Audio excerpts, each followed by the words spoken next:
बिस्मिल्लाहिर्रहमानिर्रहीम। मैं हूं डॉक्टर मोहम्मद लियाकत और आप देख रहे हैं doctor Mohammad Liyaqat YouTube channel. किसी भी मुल्क के माशी निज़ाम को समझने के लिए कोई किसी भी मुल्क का माशी निज़ाम कैसे अमल करता है और किसी भी मुल्क की मजबूती उसकी मजबूत मईशत से ताल्लुक़ रखती है। तो पाकिस्तान के माशी हालात इस वक्त मुश्किल हालात से गुज़र रहे हैं और एक इस तरह हम कहें कि पाकिस्तान की जो इकानमी है, पाकिस्तान की जो मईशत है, 18 मई का एक कालम अखबारात में छपा है जिसके मुताबिक एक ICU इंतहाई निगहदाश्त के वार्ड में है। और आज मैं अगर बात करूं 18 मई से लेके जून, जुलाई और अगस्त का, तो आप कहें कि इंतहाई ICU के भी बिल्कुल वो आखिरी स्टेज पे है। डॉलर अपनी मुल्की तारीख की सबसे बुलंदियों को छू रहा है। तकरीबन 230 के करीब डॉलर वो ओपन मार्केट में और वो हो रहा है, और जिसकी वजह से मुल्क के ऊपर कर्ज़ों का हजम भी और वो बढ़ रहा है और महंगाई का एक तूफ़ान है पाकिस्तान के ऊपर। और पाकिस्तान के ऊपर शदीद ख़तरात हैं मुल्क के अंदर डिफ़ॉल्ट करने के। कोरोना भी रहा है, मुख्तलिफ मसाइल रहे हैं, और जो मुल्क के अंदर जो सियासी एक जबकलश दिन ब दिन ज़ोर पकड़ती जा रही है, उसकी वजह से मुल्की हालात और मार्केट जो पाकिस्तान की है वो स्टेबल नहीं हो रही। और स्टॉक एक्सचेंज में आए रोज़ हम देखते हैं कि उसके अंदर मंदी का रुझान है, उसके अंदर गिरावट का रुझान है। मालियाती मुल्क के माशी निज़ाम को समझने के लिए हमारे साथ मौजूद हैं इक़्तिसादी और माशी अमूर के माहिर जमाल अनीस अब्बासी साहब। आज हम बात करेंगे, अल्हम्दुलिल्लाह हमारा तीसरा प्रोग्राम है माशी निज़ाम को समझने के लिए। इससे पहले हम बात कर चुके कि डिफ़ॉल्ट क्या होता है, अगर कोई मुल्क डिफ़ॉल्ट कर जाए तो उसके साथ क्या होता है। फिर उसके बाद हमने बात की है GDP, किसी भी मुल्क की GDP से क्या मुराद है। और आज हमारा तीसरा प्रोग्राम है, हम बात करेंगे ट्रेड डेफिसिट, तजारती खसारे से क्या मुराद है और ये क्या होता है। इसके ऊपर हमें बताएंगे brother Jamal Anees sahab. Sir welcome to show. Thank you ji. Sir सीधे हम पॉइंट पे आते हैं कि ट्रेड डेफिसिट या तजारती खसारे से क्या मुराद है, ये हमारे आम आदमी के समझने के लिए।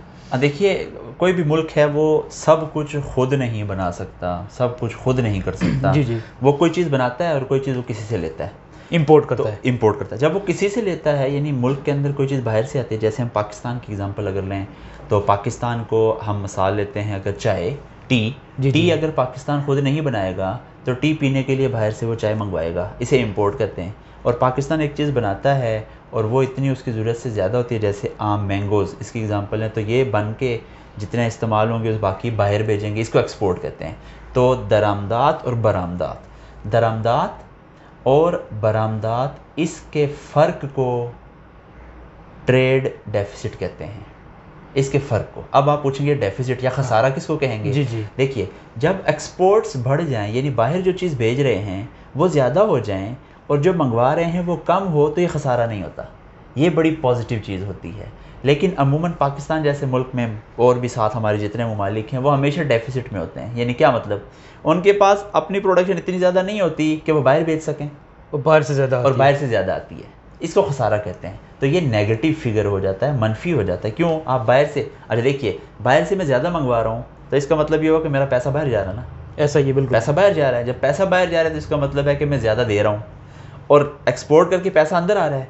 तो मैं मिसाल के तौर पे 100 रुपये की चीज़ें मैंने ख़रीदी तो मैंने 100 रुपये बाहर दे दिया, लेकिन ख़ुद बेची 50 की, तो 50 नुकसान हो गया, खसारा हो गया, डेफिसिट हो गया।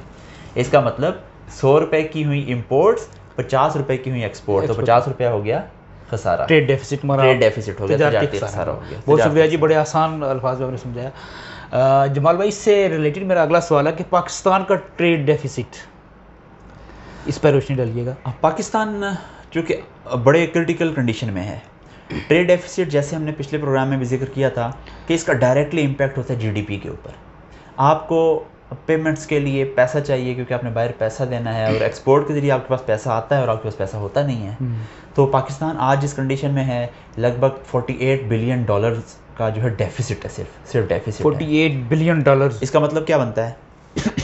इसका मतलब ये बनता है कि हम, अगर मैं मिसाल लूँ तो 100 रुपये की अगर हम करते हैं ना जी एक्सपोर्ट, हम बाहर से पैसा 100 रुपया लाते हैं, तो बाहर जो पैसा दे देते हैं इंपोर्ट के लिए वो 148 रुपये है।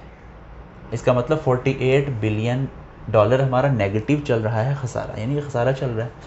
तो 148 बिलियन की हम इंपोर्ट्स करते हैं और $100 बिलियन की एक्सपोर्ट्स करते हैं, इसका मतलब खसारा हो गया $48 बिलियन। फिगर्स ये नहीं है, लेकिन $48 बिलियन का फ़र्क है, मैं सिर्फ ये समझा रहा हूँ। सही।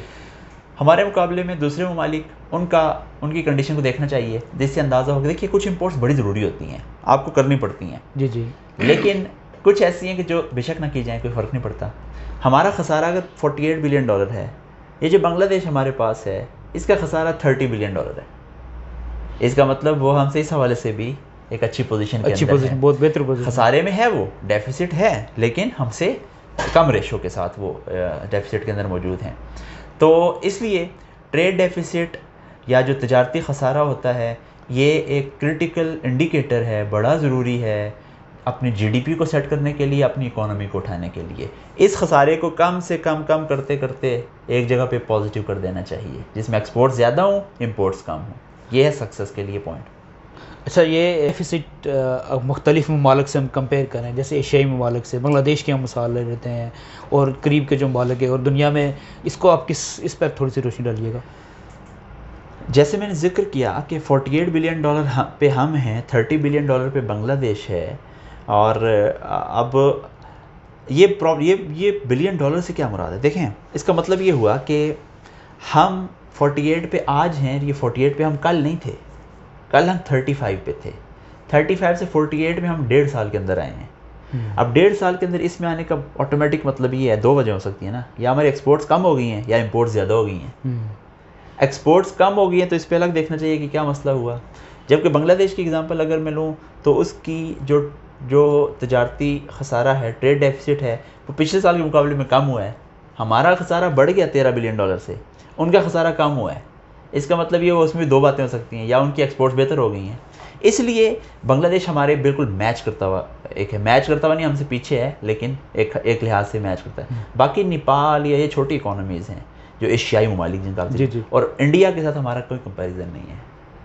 इंडिया जो है उसकी भी ट्रेड डेफिसिट को देखना चाहिए, लेकिन उसका ट्रेड डेफिसिट बांग्लादेश और हम सब के मुकाबले में कम है। यहाँ सवाल पैदा होता है जमाल भाई कि इस ट्रेड डेफिसिट को कैसे कंट्रोल किया जाए पाकिस्तान में? ये क्या ये मुमकिन है? ये कोई बहुत मुश्किल काम है, या आप इसको किस नज़र से देखते हैं, एक माशी माहिर की नज़र से? हमें दो चीज़ें देखनी चाहिए, एक्सपोर्ट्स के कम होने की वजह, इंपोर्ट्स के बढ़ने की वजह। देखिए, पाकिस्तान की इंपोर्ट्स में सबसे बड़ी इंपोर्ट जो है वो मशीनरी और उसकी इक्विपमेंट की इंपोर्ट है। ज़रूरी होती है, लेकिन इससे लाजमन इसके चंद सालों के बाद नतीजा ये निकलना चाहिए कि एक्सपोर्ट्स बढ़ें। क्योंकि मशीन आप क्यों लगाते हैं? कोई चीज़ पैदा हो, फिर वो इसलिए होती है कि बाहर भेजी जाए, या जीडीपी में इजाफा होना चाहिए। एक ही मशीनरी है। दूसरी पेट्रोलियम प्रोडक्ट्स हैं। पेट्रोलियम प्रोडक्ट्स में ऐसी हैं, उसका भी रेशो है, कुछ कंज्यूम हो जाती हैं, कुछ इंडस्ट्री के अंदर यूज़ होती हैं, उसी प्रोडक्शन होनी चाहिए, एग्री के अंदर यूज़ होती हैं, उसी प्रोडक्शन होनी चाहिए। यानी ये दोनों चीज़ें ठीक हैं। इन इंपोर्ट्स को करना पड़ेगा हमेशा। केमिकल्स होते हैं वो भी इस्तेमाल होते हैं, तीसरी चीज़ भी ठीक है। इसके बाद बहुत बड़ी एक लिस्ट है जो कि इंपोर्ट्स ना नहीं होनी चाहिए पाकिस्तान के केस में। वीट हम इंपोर्ट करते हैं, एग्री प्रोडक्ट्स में सबसे ज़्यादा जो इंपोर्ट हम करते हैं वीट की करते हैं। अब पाकिस्तान के अंदर से तो वीट का मसला नहीं होना चाहिए। इसका मतलब है कि यहाँ कुछ मसला है, एडमिनिस्ट्रेशन के अंदर मसला है, फैसिलिटेशन के अंदर मसला है कि हमें वीट इंपोर्ट करना पड़ती है। ये एक इंडिकेटर यानी एग्री के अंदर। फिर उसके अंदर आप देखें शुगर प्रोसेस शुगर हम इंपोर्ट करते हैं, उसके फ्लोर यानी आटा हम इंपोर्ट करके खाते हैं। आप टी चाय की एग्जांपल लें, ये आपके मानसेरा के अंदर टी के बड़े बड़े एक टेस्ट रन चल रहा है जिसके अंदर काफ़ी बड़े बागात हैं जो टी के हैं। इसका मतलब पाकिस्तान के अंदर टी हो सकती है ना। थोड़ी सी इस पर मैं कहना ये चाहता हूँ कि आप एक साइड से चीज़ों की प्रोडक्शन बढ़ा के इंपोर्ट्स कम कर सकते हैं। अच्छा, जब ये प्रोडक्शन बढ़ेगी, इंडस्ट्री के अंदर भी और एग्री के अंदर भी प्रोडक्शन बढ़ेगी, तो वो किधर जाएगी? वो एक्सपोर्ट्स के अंदर जाएगी। इसका मतलब एक साइड से इंपोर्ट कम हो रही है और एक्सपोर्ट बढ़ रही है। ये दोनों काम अगर होना शुरू हो जाए, और ये वाइस वर्सा हैं, ऑटोमेटिक हैं। आपने एक पे वर्किंग करनी है, दूसरी खुद ब खुद बढ़ेगी। आपने इंपोर्ट को कम करने पे वर्किंग करनी है, एक्सपोर्ट खुद बढ़ेगी। इस पे वर्किंग आप करते हैं तो खसारा कम होता जाएगा, जीडीपी बढ़ती जाएगी, क्योंकि नेट एक्सपोर्ट जीडीपी को असरअंदाज करती है। तो इसलिए इन चीज़ों पर मेहनत की जरूरत। फिर हाँ, एक बात रहेगी, और वो ये है कि कुछ इंपोर्ट्स हम ऐसे करते हैं कि जो हम ना करें तो कोई मसला नहीं है। जैसे लग्जरी प्रोडक्ट्स जितने भी हैं, कॉस्मेटिक्स की पूरा एक बड़ा वज़न है हमारे ऊपर। इसी तरीके से जो फूड आइटम्स कुछ हैं ऐसे कि जो हम जो है वो इंपोर्ट करते हैं, वो अगर ना करें इससे ज़रा मुबादला भी बाहर जाता है। जो हमारे जो ज़खायर हैं जिनको हम कहते हैं जी पैसे कम हो गए, डॉलर कम हो गए, वो भी बाहर चले जाते हैं। ये अगर ना करें तो मुल्क की सेहत पे कोई असर नहीं पड़ना। इस तरह के इंपोर्ट को बारगोज लगाने चाहिए, रिस्ट्रिक्शंस लगाने चाहिए, रोकना चाहिए। इस तरह डेफिसिट में दो ही एस्पेक्ट थे ना, इंपोर्ट और एक्सपोर्ट। इंपोर्ट कम करो, ऑटोमेटिकली एक्सपोर्ट बढ़ेगी। इस तरह डेफिसिट हमारा कम होता जाएगा। तो ये नामुमकिन नहीं है, बिल्कुल प्रैक्टिकल है, मेहनत और हिम्मत की ज़रूरत है। बहुत शुक्रिया जी। आप लोगों से दरख्वास्त है कि आप लोगों हमें आप अपनी कीमती राय से हमें ज़रूर नवाजिएगा, और आपके जो कुछ सवालात हैं, कुछ तजावीज़ हैं, उनको ज़रूर हम डिस्कस करेंगे, हम अपने प्रोग्राम में लेके आएंगे। जहाँ मैं ये बात करूँगा कि इकनॉमिक्स में माशी जो एजुकेशन है, तालीम है, उसके पढ़ने वाले जितने भी स्टूडेंट हैं, खा वो MBA से हों, इकनॉमिक्स से हों, या फिर वो चार्टर्ड अकाउंटेंट्स के रिलेटेड CA के स्टूडेंट हों, उनके लिए भी ब्रदर जमाल अनीस वादी खुद चार्टर्ड सर्टिफाइड चार्टर्ड अकाउंटेंट हैं, और उनके लिए भी ये हमारा प्रोग्राम, हमारी वीडियो जो हमारा डिस्कशन है, इंशाल्लाह ये रहनुमाई का बायस बनेगी। यहाँ मेरा एक आम लोगों के लिए मैं आप पे बात छोड़े जा रहा हूँ। वैसे सिंपल से उन्होंने बात की कि ट्रेड डेफिसिट कैसे कंट्रोल किया जा सकता है।